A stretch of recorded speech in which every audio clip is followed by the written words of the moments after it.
It is something just about everybody wants, their own home, owning their own house, but should you actually buy one right now? Chris Schilling with Turbo Realty joins us this morning. Chris, thank you for coming in. You bet. You know, I got to be honest, because my wife and I have been considering moving into a new home. We have a home right now near downtown, but I got to be honest, I'm not confident that if I bought a home for X amount, it wouldn't drop by X amount percentage in 6 months from now. Right. I'm not confident that we're out of the housing, tumble.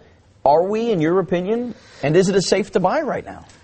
There's a long answer. It really depends. It depends on where you are. I mean, the good news is that the Houston economy is very strong. We've got probably 900,000 of the jobs that were created in the United States were created in Texas last year. And so we're doing a lot of real positive things. I mean, we're capital for the energy sector. We're capital for the medical center.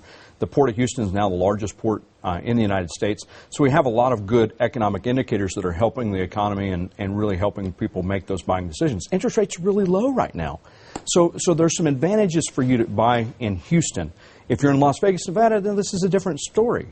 When we look at, is it a buyer's market? It depends on where you are. There are Yes. parts in Houston that are better to buy in and worse to buy in when you break it down Yes. on a smaller level like that as well, right? Absolutely. So, it's just a function of supply and demand. And so if you look inside the loop, if you look closer in, there are communities where the school districts are very strong. There's communities that are closer to downtown, your River Oaks, Westview, Bel Air. There's areas that are more desirable. As we move further out to the suburb market, there was an overbuilding, and now there's a decreased demand. And so if they have lots of lots that are out there and the builders are scrambling because they've got to keep those hammers going, that may not be the best market to buy because you could see a reduction in your investment. Because the thing about Houston and the surrounding areas, it's big. I mean, there's a lot of places to put homes, right? And that affects the prices. And that's why the cost of living here is a lot lower than it is in a lot of other big cities. Well, you look at Katy. I mean, it's become almost like San Antonio's part of Katy West. I mean, it's amazing how big we've got it here, and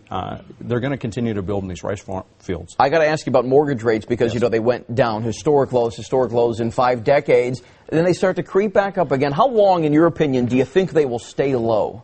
The banks are going to have to move. I mean, we're going to see in 2011 interest rates increase. I mean, it's got to happen.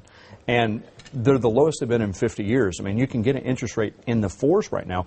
And the problem is that people that are our generation don't realize that back in the 70s and the 80s, interest rates were 14%, and that was considered good.